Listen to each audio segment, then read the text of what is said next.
Hey everybody, it's Lon Seidman with a quick mini review. I picked up this little charger through the Amazon Vine program the other day, free of charge from Satechi.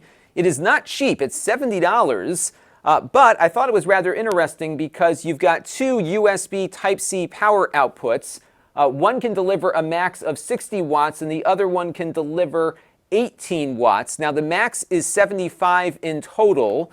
So it won't deliver the full power to all the ports, but it is something that I think is pretty portable for travel. So you could power your laptop, charge up your phone or tablet, and then have room to charge up some other devices too. There's no battery in this. It's strictly a power adapter, but I just thought it was kind of neat. I thought it'd be kind of cooler though if these ports would work like USB ports, like a little mini hub. It doesn't do that, but it does deliver power. So we're going to just start a benchmark on my MacBook Pro here and see what that first port is capable of delivering. I've got a little USB power measurement tool here.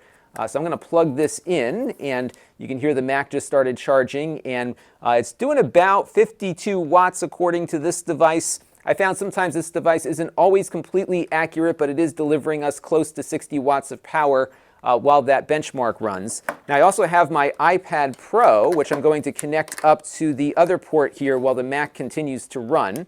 So let's take a look at that real quick. We're going to pop that into the other port there and flip this around. And you can see the iPad Pro is getting about 15 watts or so, while the other device is getting about 60. So that was interesting. So we're getting the full 75 out of there. Now next I want to just try charging up an iPhone that has not been charged in a while. So let's take a look at this 6S here.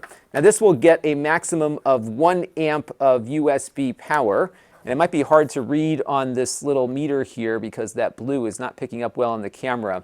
But we're only getting about a little more than half an amp of USB power out of that USB port while both things are going. But let me disconnect the Mac here, which has taken 60 watts of power, and see if we get a little boost here when we do that. And it looks like, yeah, it just went up above an amp there. It's doing a little bit more than it was before. So I think you'll get the full 2.4 out of these bottom ports, provided you're not drawing too much from the USB-C. Typically, these top two ports here will gain priority, and then whatever's left will kind of get distributed amongst the two USB ports at the bottom. But pretty handy little device here. I do think it's priced a little too high.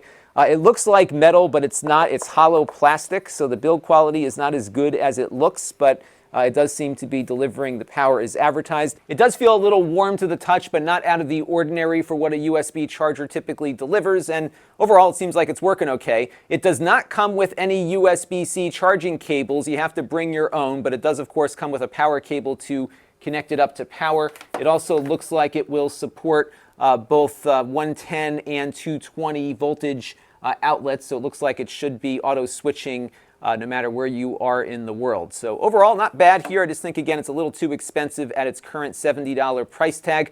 This came in, again, free of charge through the Amazon Vine program. However, all the opinions you just heard were my own. Nobody paid for this mini review, nor did anyone review or approve it before it was uploaded. Until next time, this is Lon Seidman. Thanks for watching. This channel is brought to you by the Lon.TV supporters, including gold level supporters Chris Allegretta, the Four Guys with Quarters podcast,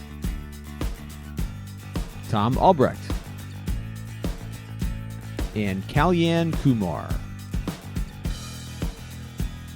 If you want to help the channel, you can by contributing as little as $1 a month.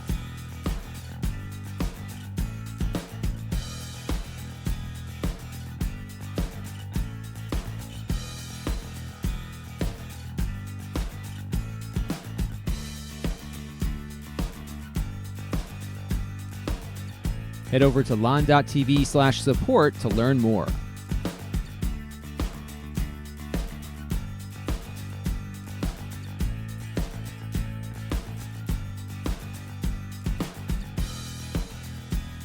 And don't forget to subscribe. Visit lon.tv/s.